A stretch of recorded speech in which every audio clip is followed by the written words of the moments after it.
Welcome, everybody. I'm Pastor Darin with Grace Centers of Hope and Grace Gospel Fellowship, and I am joined here today with the incredible Ginger, who has a great story of her life and how God has intervened in her life and really transformed her into the person that she is today. And we hope that it gives encouragement and hope and strength to other people who are out there who are hurting or suffering, or you know somebody who is, that really could be in this place of needing hope and encouragement, and I think that it will bring it today. So welcome, Ginger. Thank you for having me. I'm very excited to be here. Yeah, Ginger is just has a great story, and Ginger and I like to laugh a lot, so probably there's a lot to be joyful about. So Ginger right now is our Grace Kids director at Grace Gospel Fellowship. So what exactly does all that entail? Oh, so many things. I wear very many hats. So I oversee the children's ministry at our church, Grace Gospel Fellowship, from nursery, which is can be 5 months, 2 months, all the way up to 5th grade. So Grace Kids is just a really fun place for the kids to learn God loves you, He has a plan for you, and let's tell you all about Him. So we do a lot of fun teaching. We do a lot of crafts and games and events. We have some amazing teachers and volunteers that love kids and love Jesus, and we do a lot of really fun stuff. It's just super fun. It's just super fun. It's perfect for you. Yeah, it is really perfect. Yeah. So she is the Grace Kid. So probably 20 years ago, let's just say, is probably not exactly what you would be thinking you'd be doing with your life. Oh, no, not at all. No, 20 years ago, how old was I? Oh, I was in my 20s. Yeah. So, you're in your 40s? Yeah, almost. Yeah. Okay. I'm going to be 39 this year. So not quite there, but getting there. So yeah, 20 years ago, I was definitely in a very different place. I didn't even know God or want anything to do with God.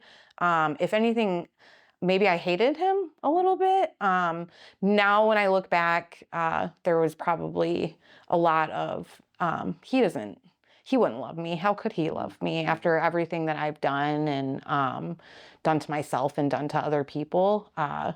There's definitely no reason that a God would love me. Yeah. So that was 20s were tough. I did manage to graduate high school, but I was definitely very lost and very broken and heavily into a heroin and crack addiction. So that was a very dark place in my life. Very sad, no meaningful relationships, no healthy relationships, and just a desperation to prove myself even, which is really weird that I would even feel that way. But I think that I at that time I was actually trying to go to college, and my addiction very much got in the way of me being able to achieve that. So there was always this just need to please other people, and no matter what I did, it just wasn't enough. I wasn't enough, and nothing that I tried to do ever succeeded. Yeah, just totally inadequate. Yep. Yep. Yeah. Yeah. And so somebody that would know you today is like, what? Yeah. You were addicted to what? And I mean, just not at all who you are today. So yeah. I think probably people out there, or just anybody that knows you, would say so how in the world does somebody like you, who you are today, Sure, how did you end up in that place in life? And so, I mean, tell us a little bit about yourself. Where did you grow up? How did all that begin to happen? I mean, how did you find yourself in that dark place? Yes.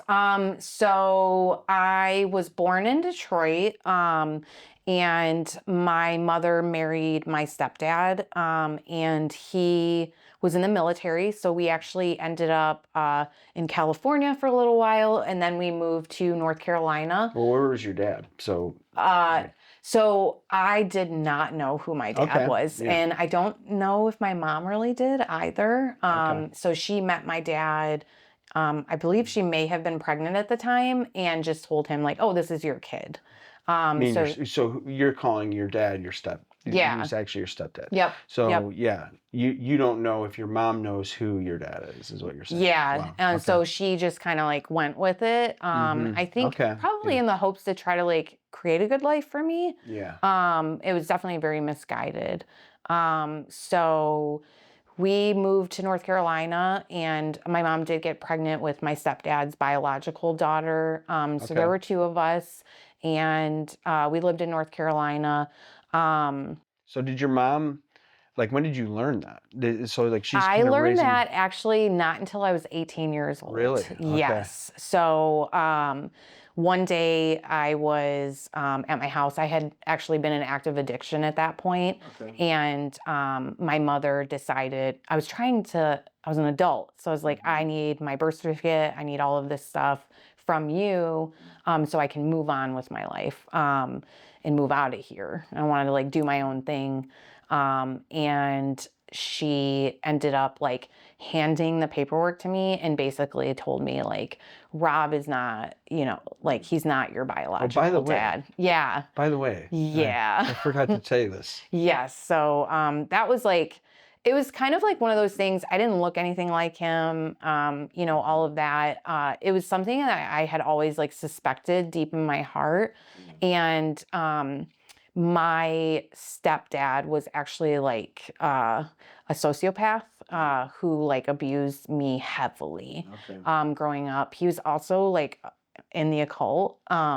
So there was just like a lot of like very weird things happening in our home. And I got like the brunt of that. Like he really like laid it on me hard. And I think that's because like he knew that I wasn't biologically his. So like growing up, I wonder like, when he learned that, because your mom was trying to like yeah, she was trying play to it like, off. yeah, she was trying to play it off. And so based on things that his mother told me, I think they always sort of suspected it. Okay. But I think what really sold it to them was that I had brown eyes, and like Okay. both of my parents have blue eyes. Okay. And I just did not look anything like anybody. And like as I was growing up, I think it just kind of solidified that. So I was treated very differently. And I got the brunt of the abuse growing up too. And like I've read statistics that like when that is happening in the home, it does typically happen to the stepchildren and not to the biological children.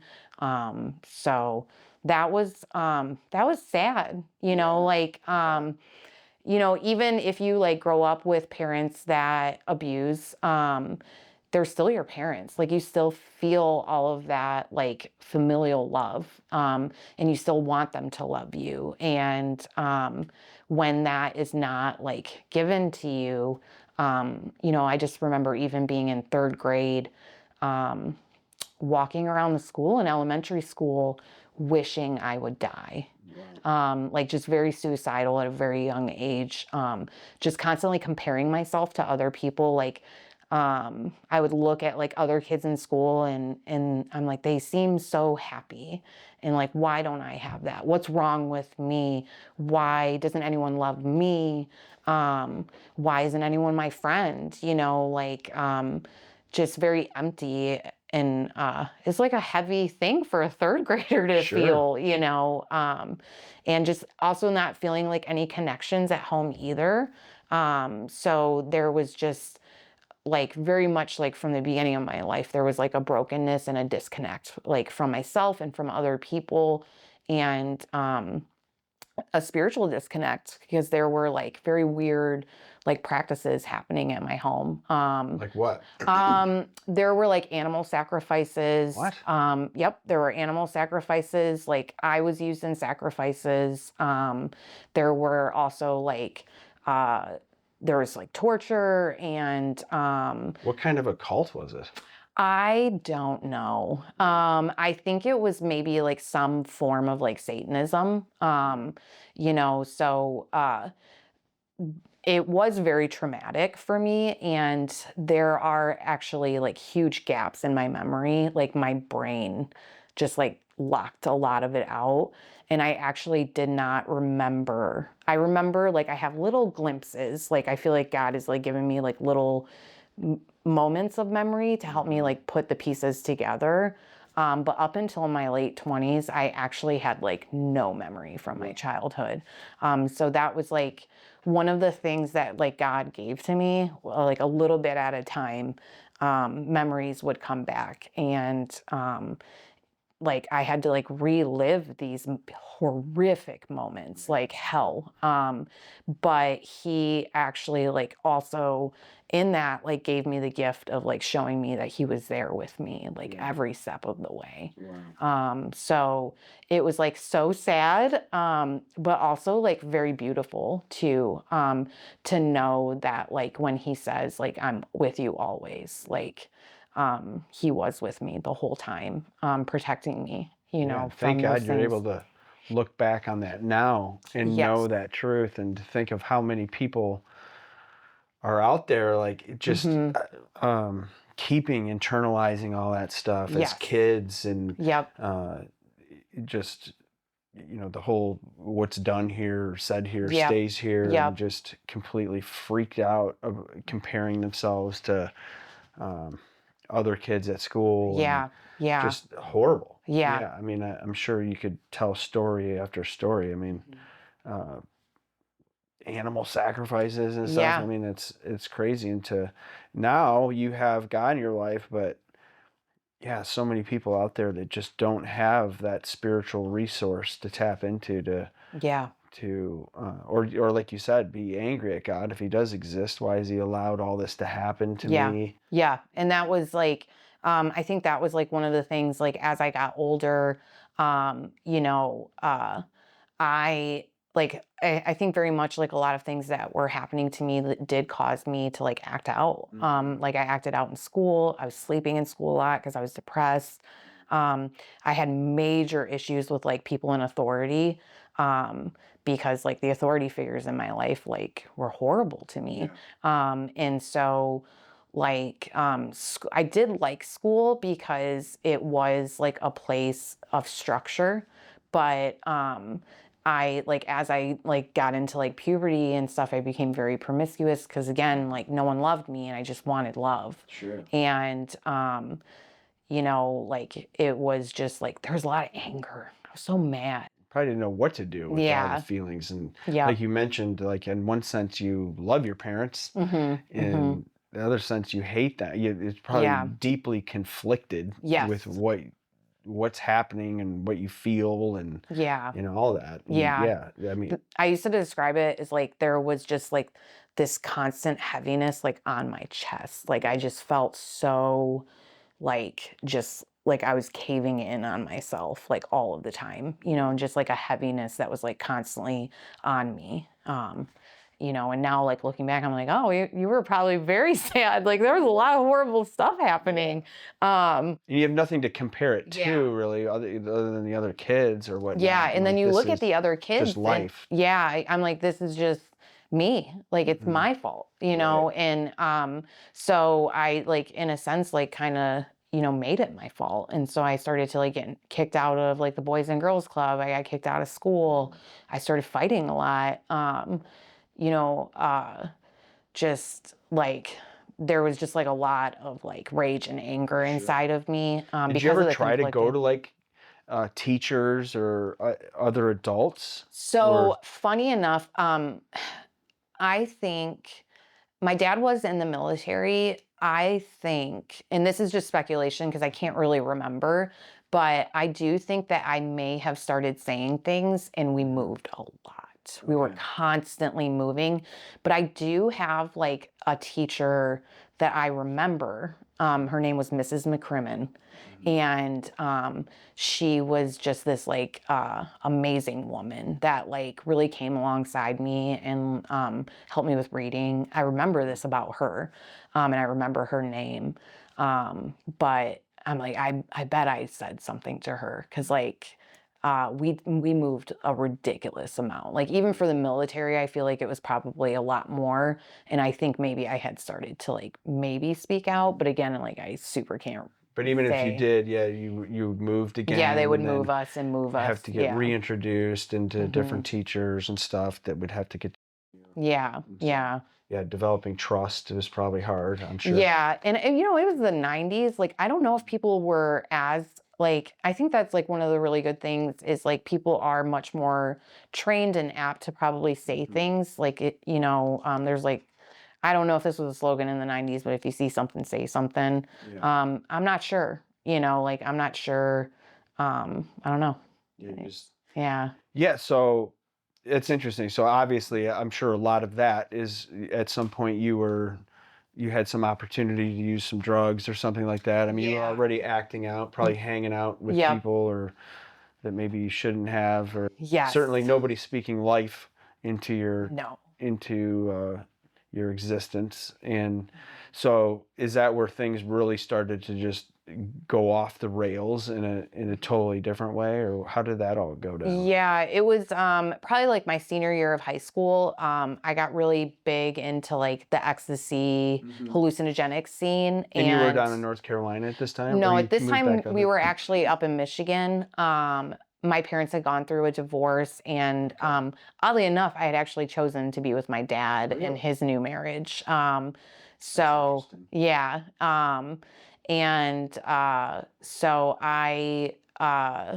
yeah, I started to like meet some kids and like really started to party, and you know, that whole scene led to like cocaine, and then the cocaine led to crack, and then the crack Hmm. led to heroin. Hmm. Um, and that was like, it was kind of a slow process. Like, I would say it probably took about 3 years for me to like jump into that scene heavily.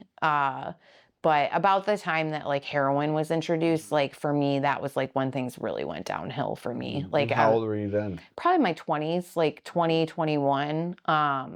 And yeah, like that was like that was when it got really bad for me, and I ended up homeless. I was living in abandoned houses around the Seven and John R area. Okay.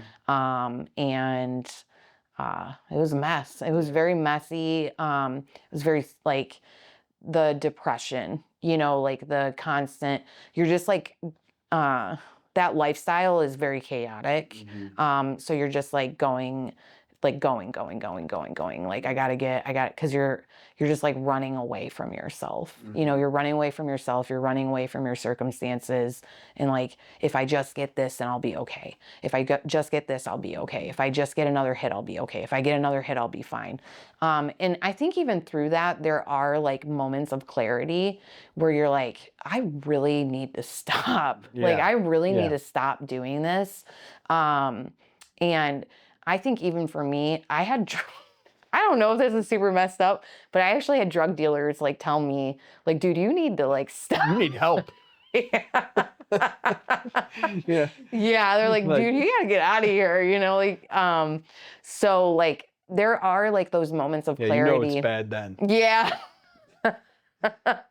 But there are those moments of clarity, or like sometimes you get arrested, or just like so many bad things happen out there. You're like with a lot of people that are, it's just crazy because like I felt like no one loved me. And as an addict, like you're in the streets and like nobody cares about you, Hmm. you know? So like you kind of, um, can't trust anyone. Like everybody's out for themselves. And, you know, so like there would be like times where I'd like run out of money or like something bad would happen, and I need to like get help. Like I need to stop doing this. And I would try, or I would get arrested and like have to like detox, and you know, like I would get those moments of clarity. But it was like as soon as I was out, Yeah. like I just went back to what I knew, you know, because it was scary to try something different, Hmm. you know, or to like not be around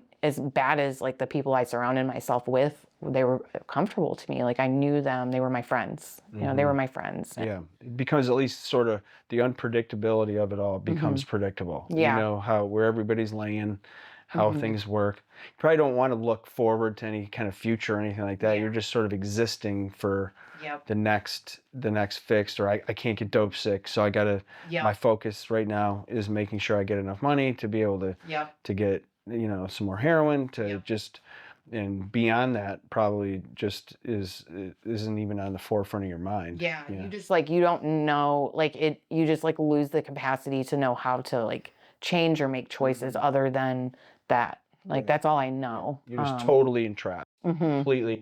And it's interesting because I think a lot of people, I mean, I think nowadays people are, I think, seeing beyond like the fact that like, oh, this person just made a bad choice and decided to, like, who just decides to pick up heroin? You should have never done that. Yeah. But when you put that in the context of how you were growing up and what you were, sort of ultimately taught to think about yourself and, and all of that, and then the guilt and shame of the choices you're making just keeps you in this vicious cycle of, just trying to probably quiet your mind, just make it all go away. Yeah, make it all go away. That is like a really good way to describe it. I think too, I think like you just said that thing about like how do people like go from this to like doing this. It feels really great in the beginning. And I feel like a lot of people in like addiction circles aren't like comfortable with saying that. But like in the beginning, it does start off like I feel great, I'm partying, I'm social, everything's amazing, all of my problems disappeared. Like this is the life Feel for great. me, you know? But there does like come a point after like years of like repeated use, like where you're alone. Like you're alone, which is exactly where you started. And I feel like addiction, like a lot of times, like when I think about addiction, I feel like Satan uses a lot of tactics against people, but like the bait and switch, like this will feel really good, just try it, and then you do. And then like over time and after like repeated use, like it actually does the opposite and it makes it so much worse. But it does help you feel better a lot in the beginning. And then like growing up with like all that internal struggle and, and I think too, like in my 20s, like I didn't know where the pain came from. I thought that I had lived like a normal life. I had a pretty normal, functional family. Like my parents got divorced, but whatever. Sacrificing animals. Yeah, I didn't know that stuff. So there was just like this brokenness and pain inside of me, and just like huge gaps in my memory. So I had no way to like fill in or explain like why I feel this way. So it was just like, I have to do something. I have to do anything to like just make it stop. Yeah, and then you're in pain, whether it's emotionally, physically, relationally, and then when you first reach for the painkiller, it kills the pain, makes it all go away. And then that very thing that is helping kill the pain actually causes pain. And now you're in this vicious cycle because you're now reaching for the very thing that's causing more pain. And believing that it's addiction. it's gonna make it better. It's gonna make it better. It's gonna make it better. And it'll be different. Yeah. So I mean, like, how would you describe, like, because obviously you're not living that today and have been set free in many ways. So like what was the bottom for you? I mean, or like, that's how a lot of people describe that. I mean, you'd get locked up, you'd have to detox. Did you go into rehab ever or things like that? Did lots of rehabs, and like none of them really stuck. Within 14 days, I was out of there. I was like, I'm good. Like, I'm going to leave. Did lots of rehabs, ended up in the psychiatric hospital a few times, just from like being awake for so long. Sure. And then I did do a couple of jail stays. I think for me, like just constantly like ending up in jail and rehab, like it wore on me. Yeah. I was, I think by the time I was in my 20s, I had been to like 25 treatment facilities. I had been to jail like 6 or 7 times. and like few psychiatric hospitals. Like I ended up in a few of those. And it was just like, I was tired. Like I was just so tired of like being in the same situation over and over and over again. And, you know, as like I started getting older, I think maybe God gave me a little wisdom because it was like years and years and years of the same thing over. And I like started to like realize like if like I'm either gonna die Right. or like I'm gonna keep living like this forever. And I'm like, I gotta do something. Like Yeah. something has to change because this is awful. I hate this. Yeah. Like I hate it. I hate people telling me when I can get up and when I, you know, so like it was actually like in jail that I met a girl. So this is, I think, like when like God started like working on my heart, because I was just tired. I was so tired and I'm so broken, and I like genuinely wanted things to change.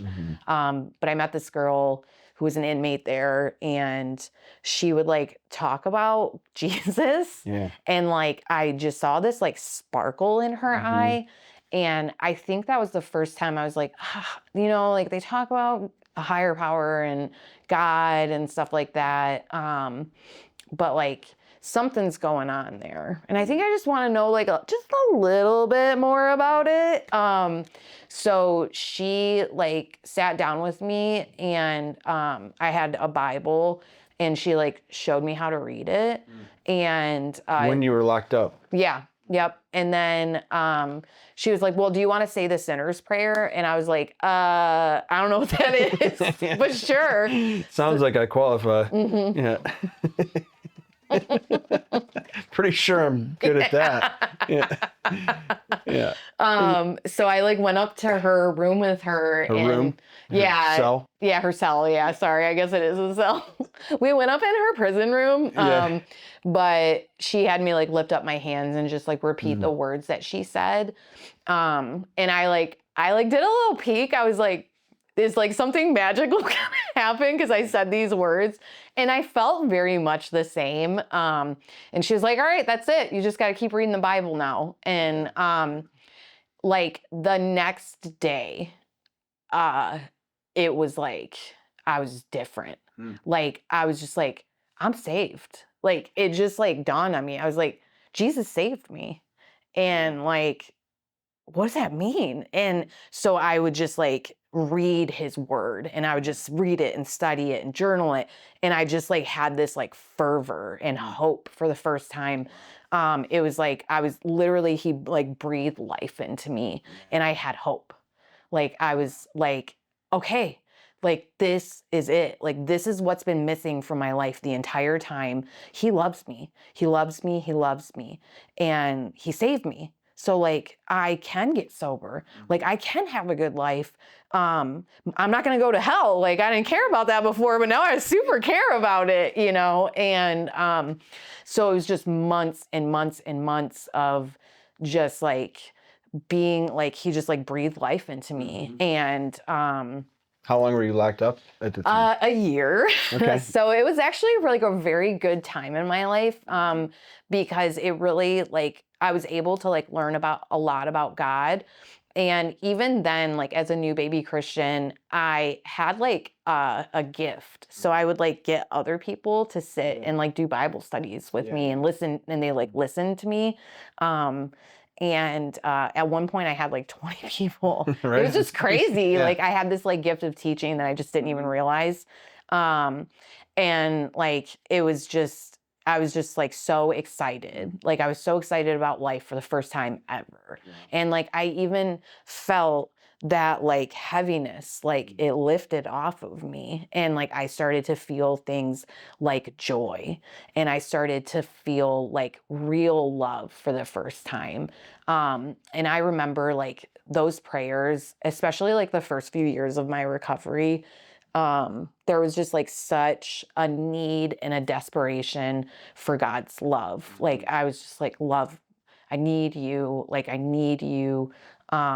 Just crying and weeping. And it was like in this weird way that I don't even know if I understood it at the time. Like, he was like healing my heart, healing my heart and like healing my mind. And like really coming to understand that like he always loved me. Like, he was always there. And like, I'm a sinner. Like, I did a lot of really bad stuff, but he still loves me. And like, all I have to do is like believe in him and ask for his forgiveness, and like he'll wash me clean. And I think that was like one of the things that I really struggled with a lot, is just like feeling very dirty. Like, I felt very dirty. I felt unlovable. And like when I would like read things about how like he washes you and makes you new, like that was just so appealing to me, because like I needed to know that. Like, I needed to know that like I was going to be okay and that I was lovable. And even though like like I was not lovable and I was full of sin, but like he still died for me. And that is just like, that's love, and that was the love that I needed to change. That was the thing that you needed all along, right? To know that and to really turn to him. I mean, so then you're locked up, you get saved, right? Somebody teaches you about Jesus and you start reading his word, and then so finally you get released, right? At some point. So then relapse day one. The real Christian life. This is the real Christian life. Immediate relapse. For all those people out there listening that think that, oh, you say this and you read the Bible some and life is just just completely grand. No. Immediate relapse, like at the day I got out of jail, actually, within a few hours. Isn't that something? It's crazy. It's powerful. So it was like months of relapsing after that. The thing that was so different about those relapses though, was like I would get high, and then I would like read my Bible and sob. Because like, I'm like, God does not want this for me. Like, he wants something so much more. Something else is available. And like, what am I doing? Why am I doing this? Like, so it was like, that was very hard, because I knew that like he was the answer. But I think again, I didn't have like therapy to like deal with like my childhood. So there was like no healing, like no deep healing. So I actually did end up getting like intensive therapy through a program, and like that was when the memories. So I was like relapsing. And then in that therapy, and it was just, I think it was like God's timing, the memories started to come out. And that was like, and even after that, like when it started coming out, like it was my stepdad, and like these horrible things happened. I like ran away for a couple more years from that, because I didn't want to face that. Like, I loved my family, I loved my family, and I actually grew up believing I was the problem, like, because I was an addict, and they all had jobs and houses and and I was the crazy one. So like coming to grips with that, and that was like a couple of years of like finally realizing what had happened, and like not wanting to deal with it, and like actually legitimately choosing to like just get high. And I like very much knew what I was doing, and I feel like that was like a little bit different. I was like, I'm not dealing with this, like I'm just gonna go do this. So that was a couple years, and then finally it was time. Like, it was time. And so that like that first like few years of recovery, I was a mess. It was very hard to like relive like these memories that were like so awful that like my mind had literally like blocked them away. So like when you like relive memories like that, it's almost like a movie. Like it almost feels like an out of body experience. And I don't know. I don't understand that. I don't understand how powerful the mind is and how it does that. So I had to like relive all of those feelings, all of those smells, all the sensations, like what happened. Um, and in each of those moments, like God showed me, like he was right there. Yeah, you're like finally truly facing it. Yeah. And coming to the end of yourself for Yep. real. I think a lot of people, all of us, have this tendency to turn to what I'd call religion, just like, oh, I just read my Bible. I just do Yeah. these things and, everything works out. And usually that, you come to the end of that where it's just truly, there's nothing that I can do about this. I cannot do it. Yep. I can't, there's no way to cover all this with religion. Yep. And just coming to the total end of yourself. Like here you are with a head full of religion or a head full of Christianity. Sure. And yet still doing what you shouldn't be doing. And and like really having to, that's usually, that's the hardest thing for all of us, I think, is to true. I mean, that's the great news about the gospel is that, we can be truly admit that we're sinners and lost and broken and left to myself and my own devices. Like there's no hope, for me.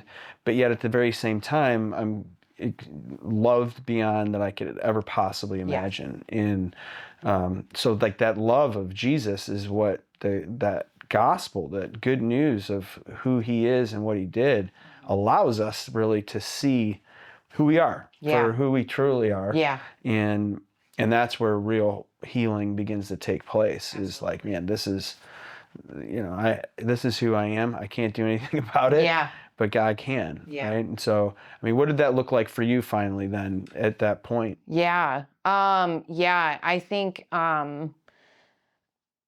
like it like do you mean like the moment that like I changed? Well, yeah, I mean, so like, Mhm. so like here you were continuing to on this same pattern, but you had this at least knowledge of who Jesus was. I mean, how did it finally turn around for you? I'm not like, I think it is like exactly what you just said, is just like understanding that like I am a sinner, and that, um, like everyone else is too. I think that was kind of comforting to me, to know that like I'm not um, like we're all sinners. You're not terminally unique. Yeah, no, it was kind of just like understanding that like apart from God, like we are all broken. So like the things that I was doing, it definitely like made sense to me as I got older and like did therapy and stuff. But it like I think too, just knowing that like my relationship with God doesn't depend on how like good I am. That was like really helpful for me. Cause like I can try to be really good and like still to this day, I'm like, I'm gonna do this exactly like this and it's gonna go really great. And then it doesn't. And then I get mad and so I think, definitely just like really trusting in that too, that like he does love me. And like I am gonna make mistakes and I'm gonna continue making mistakes and I make mistakes all the time and I sin all the time. So like, but I don't have to like go, I don't have to like rely on the drugs to like make me feel better. Like it's okay to like feel like conviction and guilt and like keep trying to like follow him, like keep following him, and like don't give up on that and don't ever give up on that. Like following Christ, it's not like magic rainbows and sunshine, and even though sometimes there are parts of it where it does feel that way, but and I would say if anything it's actually gotten harder, like the more that I walk with him.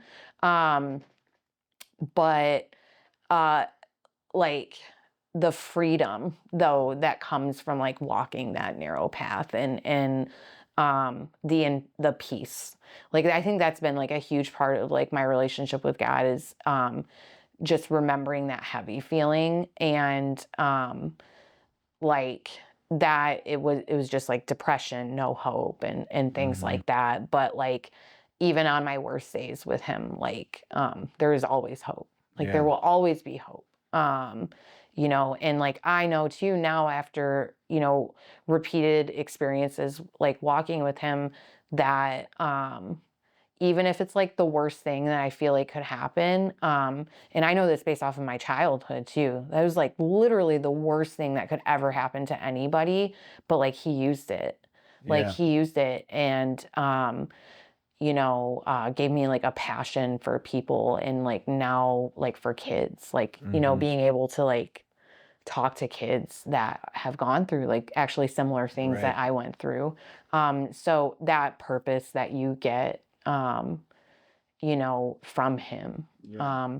Like I think that has been like a huge part of it for me, is just like knowing that like the very things that like I'm going through that hurt and that are painful and like feel like hopeless, like if I give them to God and like walk with him and ask him to help me and ask him to guide me, like in time, those will probably be the things that I help other people with. Mm-hmm.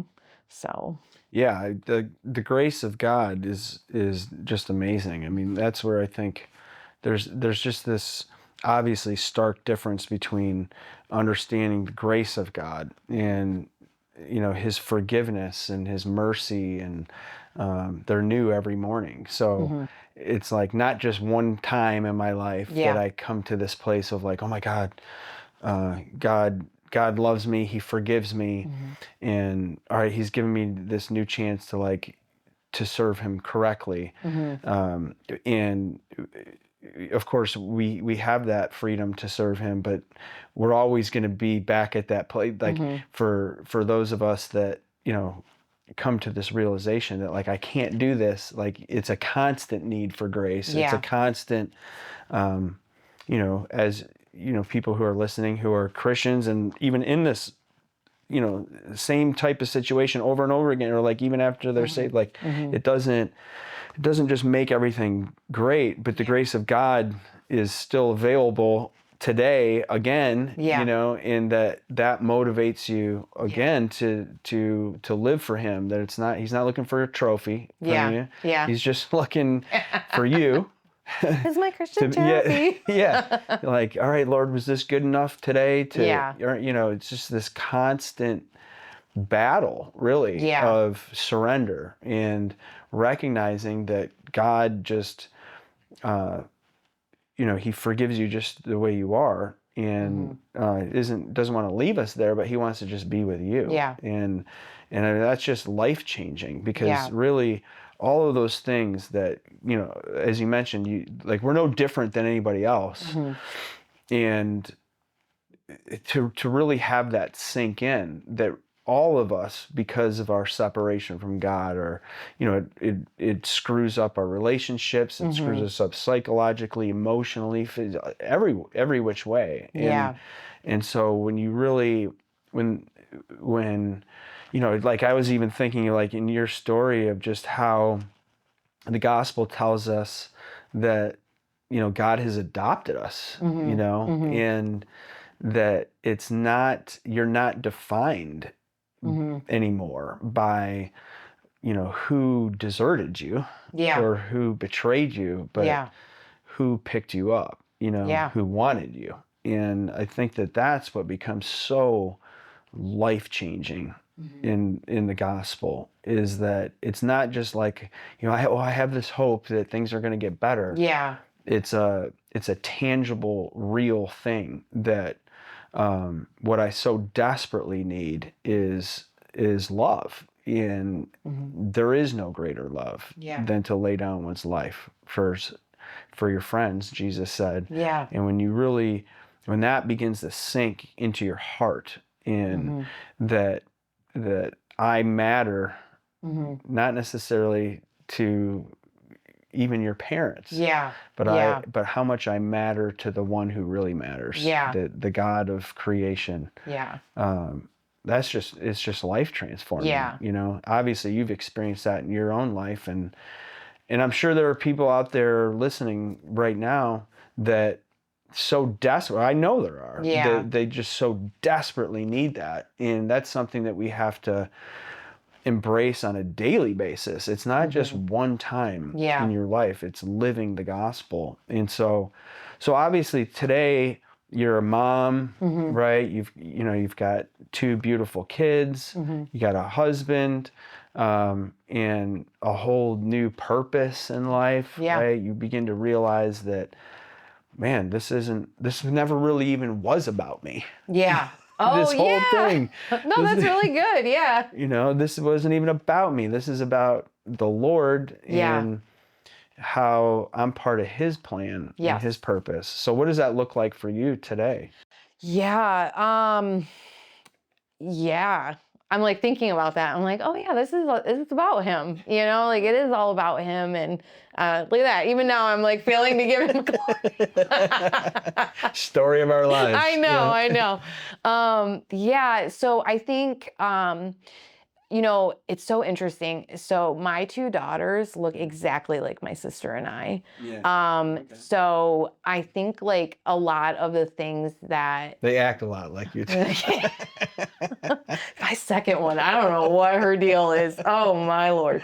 She is fierce, independent woman. But yeah, I think a lot of like God's plan for me was to like end that in my family. And so I think a lot of the things that he led me to do and like the healing and the work was for my kids. So that didn't get like repeated with them. But I think too, so the kids ministry has approximately like 50 to 60 families. They don't always come every Sunday and Wednesday, but on a regular basis, we have that many families. So just like understanding that kids do feel very deep things, and you would be surprised how much they can comprehend about God and relationships and forgiveness and things like that. So just having that empathy, I think, because of the past experiences and stuff. Yeah, I really do hope that when I do share, my story with people, or like God put someone in my path that like he clearly wants me to speak with, that I am like he is able to like use me to do that, because it isn't about me. It's about him and his kingdom and what his plan is.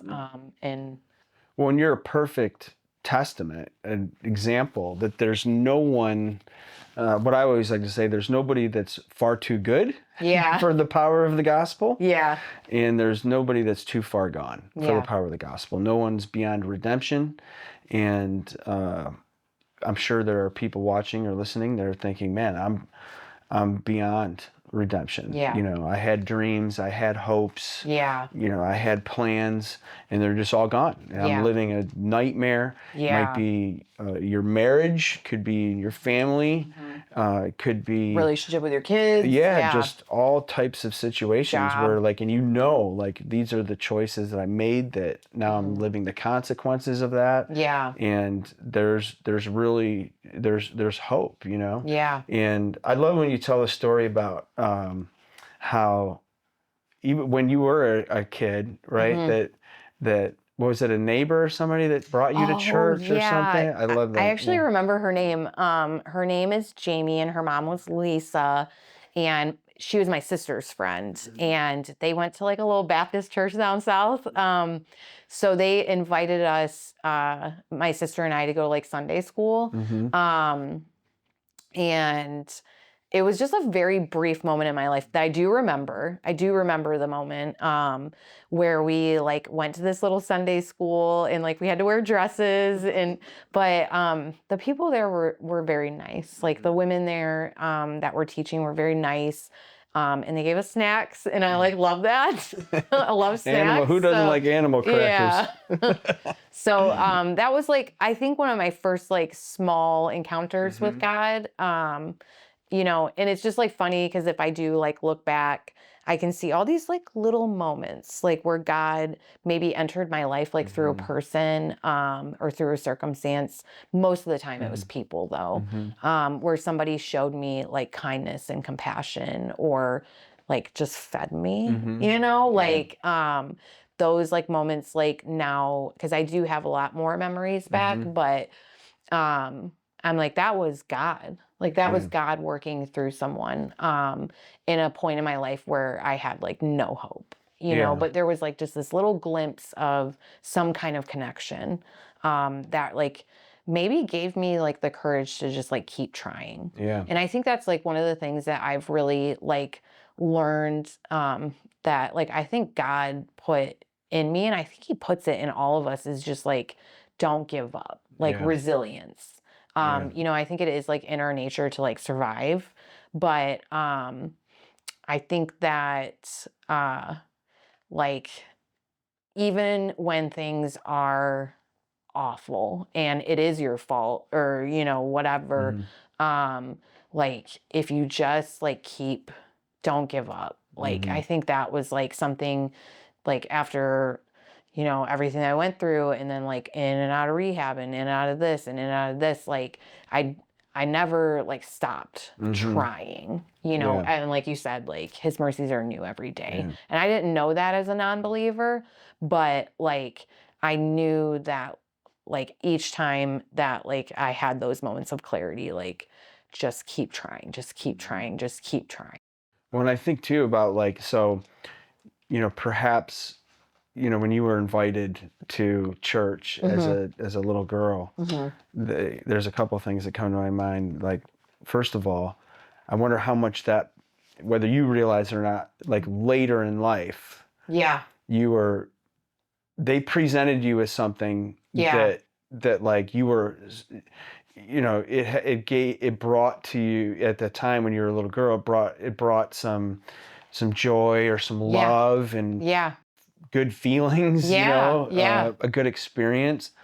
And then how later in life, perhaps you were open to the idea. You had a good experience or something, just open to it. Like I know for me, like being raised in a denomination of church that I'm not real fond of now, but I think of like two things in my life that, when the gospel was presented to me, because I was raised on some level with the church, or that I was taught that there was a God, I was open to the idea that there perhaps could be a God. Yeah.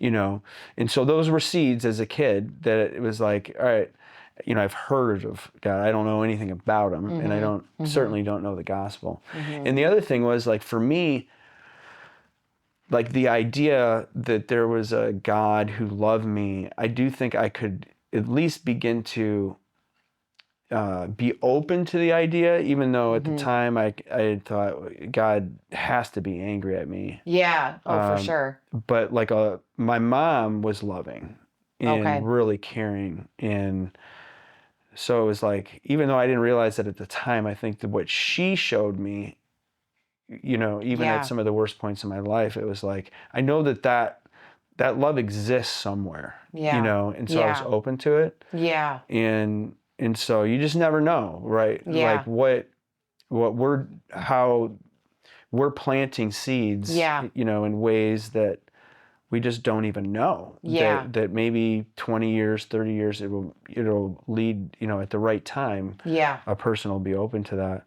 Yeah. And then I know you've shared this before, and I think it's just so powerful about, because of that experience in your life as a little girl, that like now as you lead so many of these kids in ministry, like how many of those kids are feeling like you did that. Like, we have no idea, like all these Yeah, kids you can't. Yeah, that are like, in church or whatever, you have no idea what's yeah, going on at home. You yep. don't really know what they've experienced and what they're feeling. Yeah, yeah, like, I suspect that maybe I may have said stuff to, like, a few teachers here and there, but most of the people, most of the teachers in that Sunday school, like, they had no idea, like, I seemed like a pretty, on the outside, like, normal Hmm. kid. You learn to hide it, and Yeah, yeah, you do, you learn how to hide it and just kinda, like, function and operate and stuff, but yeah, so like even it's when we're showing up crazy. at church, right? So like people have this idea of, Yeah. oh, these are like all Christians. Oh, I mean, you have yeah. just no They're all super idea. perfect and have their lives Yeah. together, I don't belong. Yeah, you don't know what people are really experiencing, Yeah, and what kind of hurt they have, yeah, and what seemingly just small things that we do can have such a big impact on people at some absolutely. point. Yeah. I think too, like, you know, after I got saved, I probably had some like ideas about church that, about, I'm like, Yeah. they're perfect. Like, I love Yeah. Jesus.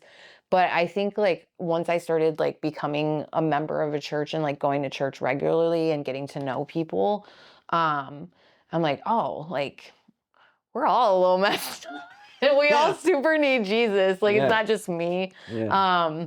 So that's like always been like really encouraging to me is that like when you go to a church like on a regular basis and like get to know people on a deeper level, that like we are all like Yeah. struggling. Well, and I think that's probably like one of the biggest misconceptions by Yeah. non-believers about this, even some people in the church, that Yeah. uh, that people who have proclaim a relationship with Jesus or proclaim that he rose from the dead and are a part of a church, that means we have it all together. And when Yeah. it's really scripturally the exact opposite. Yeah, no, it's like, oh, that's so false. Yeah, we actually, as Christians, we admit that we do not have it all together. Yeah. People say, oh, well, Christianity is a crutch for people. And I Yeah. always say, oh no, I need more than a crutch. Yeah. I need a whole hospital, man. It's way worse than that. That's why I like to say I always quote Spurgeon at church. Yeah. We're just a bunch of beggars telling other beggars where to get bread. That's true. And Jesus is the bread of life. Yep. And Yep. that's what it's all about. So maybe, what would you share with people who are out there listening today that maybe are in a bad spot? They know other people who are suffering, literally suffering with addiction. Nobody wants to stay Yeah. strung out, or Yeah. at least all the consequences that it brings. I mean, how would you encourage somebody that's listening to? Yeah. I think I would definitely say, don't give up. Like don't give up. And I mean, honestly, to keep it really simple, like pray. Mm-hmm. Pray and ask God to help you. Like even if you like are like, I don't believe in God, I don't know how I feel about him. Like it's really easy. Just like talk to him and say, I don't know if I really believe in you, but like I need help. Like, can you help me? And I think too that there are a lot of like different like resources that like you could try to like get help. But on a very simple term, like just don't give up and like try praying and see what happens, you know? Yeah, get into a gospel-centered church. Yeah. I would encourage people to Oh do yeah, that. try going to a church and like tell them what's up. Yeah, for real. So I need help. Surrender is the place to be. And, Yeah. Martin Luther said that all of life is repentance. So True. it never ends.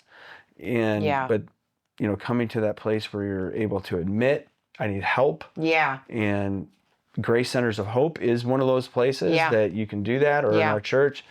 And I actually remember telling a seminary professor that I had years ago. I remember telling him, I can't remember what it was in class, but I just feeling inadequate, where I was at, and but he was just such a great instructor. Just this, he told us stories all the time. Yeah. And That's so yeah, I know it was interesting. You're really really good. good at that too. He would just tell stories, and I remember, I remember him sharing the gospel and just the impact of grace over our lives. And I said after, like at a break, I said to him, you know, I don't know that like most churches that I was in, and I remember specifically telling him that my parents' church that